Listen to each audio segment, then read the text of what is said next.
Alina here. Today I'm going to show you how to sew the collar on the Fulton sweater blazer. So this collar is not complicated, but if you're the kind of person who learns better by watching a video format rather than reading written instructions, then this video is for you. Okay, let's get started. The fabric that I'm using for the purpose of this tutorial has a distinct right side and wrong side. The right side of the fabric is this brown color, and the wrong side of the fabric is this cream color. So hopefully that will help you differentiate when I'm talking about the right sides and wrong sides during this video. At this point, we've already sewn our center back seam, we've sewn our shoulder seams on the jacket, and we've also sewn the shoulder seams on our facings. And after we did that, we have pressed all of those seams open. One thing I want you to note is that I have already finished these raw edges on the facing as well as the raw edges of the seams that I've pressed open. You may also want to go ahead and sew a clothing tag to your back facing if you would like to do that. Now is the easiest time to add it. The first thing that we need to do is sew our collar. We've already interfaced one of these collars, and that will be the upper collar. So this will be the collar that shows from the outside of the jacket. So if you're using a printed or striped or plaid type material, then choose the one that has the pattern placement that you like the best. If you're using a solid like I am, then it probably doesn't matter. But one of these is interfaced, one of these is not. The first thing that we need to do is we need to place them right sides together.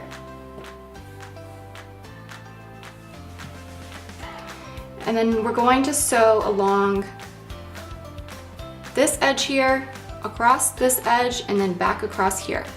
Okay, we've sewn our collar together along this edge, along this top edge, and back down this side. You'll notice that the stitching will go right off this side, and it will only leave you a small seam allowance here. That's exactly what you need to do. The next thing that we need to do is we need to trim these corners here and notch these curves here so that when we turn our collar right side out, it lays nice and flat.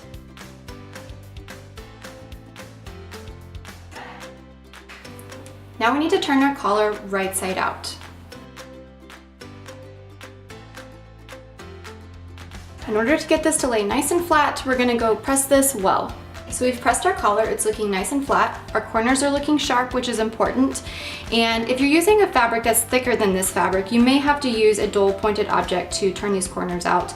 My fabric didn't really need that. I was able to roll this fabric between my index finger and my thumb and sort of roll this out along the edge.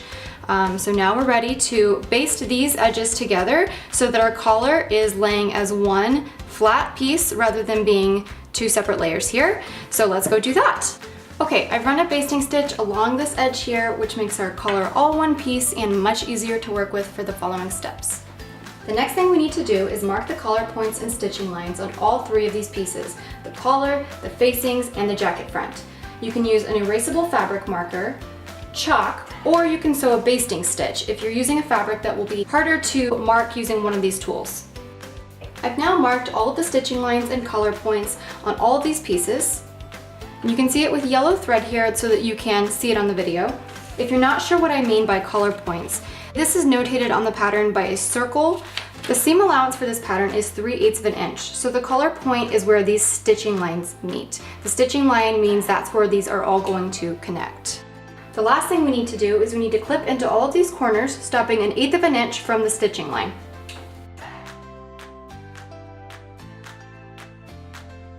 Now that we're done with that, we're ready to start putting it all together. Now we can open up our jacket and lay it flat like this. We're going to take our collar, and whichever side has the interfacing on, that's the upper collar. We're going to lay our upper collar flat on the jacket like this. The upper collar is against the right side of the jacket. We're going to take a pin and we'll place it through both of these collar points on the collar as well as the jacket front. This pin helps to keep things aligned so that when we turn it over in the next step, it doesn't move. Now we can turn our jacket over. I want you to be careful to not distort the collar out of place at all. We don't want to stretch or pull on the collar. We want it to stay exactly like it is. So to make the jacket match the shape of the collar, we're going to line up these stitching lines here, and we're going to gently pull where we cut this notch and align stitching lines here on this side as well as the stitching lines here on this side. I'll turn it over so you can see what this looks like. So your jacket is this, and then you gently pull it right here at this notch, and you're gonna make these lines match. You'll end up with a fold of fabric back here, and that's exactly what you want.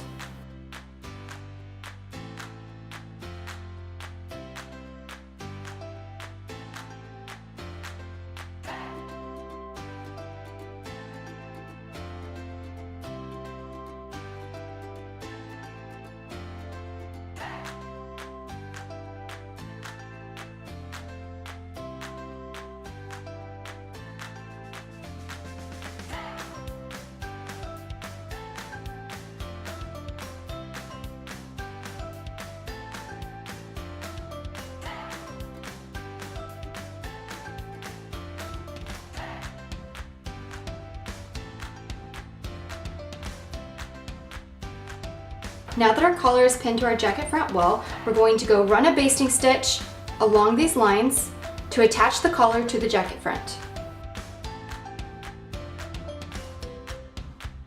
Once you've basted that corner in place, check from the right side to make sure you didn't get any accidental tucks or gathers. If you did, remove some basting stitches, smooth it out, then baste it again. Once you're done with the first corner, repeat this for the second corner.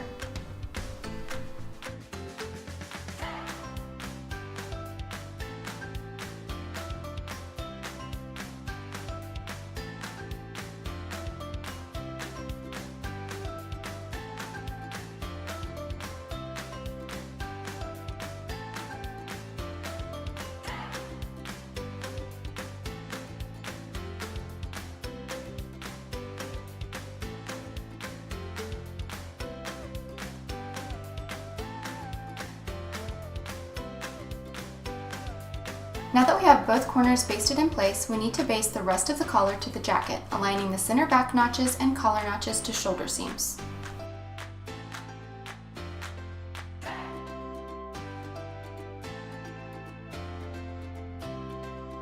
Our collar is in.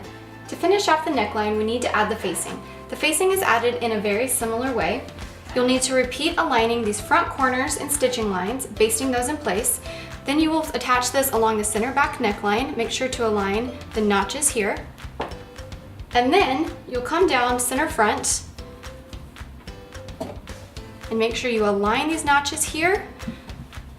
And please note that the facing will stop 2 1/4 inches from the bottom, which is indicated by a notch.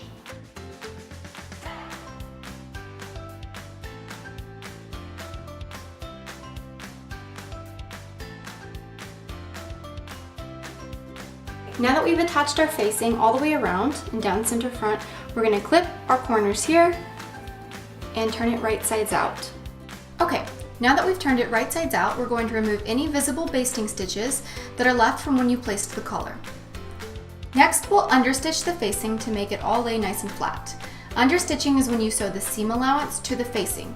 This forces the facing to roll toward the inside of the garment and keeps it from peeking out. This is going to give your jacket a very clean and polished finish from the outside. If you need a tutorial for understitching, search how to understitch on my blog. One thing to note is that you won't be able to understitch all the way into this top corner. Just sew as far as you can, stopping about right here and right here. Make sure you backstitch at the beginning and end. Give this a really good press, and then we'll be moving on to the final step. In the final step, we're going to secure the facing to the shoulder seams. To do this, we will line up the shoulder seam of both the facing as well as the jacket.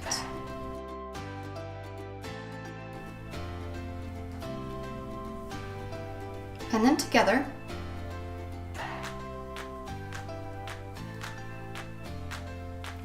turn the jacket right side out. And we'll be doing what's called stitching in the ditch. So we're going to send a stitch line right down here, and we'll sink our stitches right into the middle of this seam.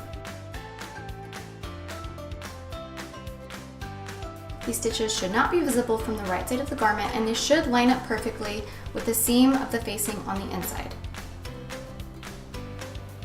And that's it, we're done. Your collar is in and you're ready to move on for the rest of the pattern.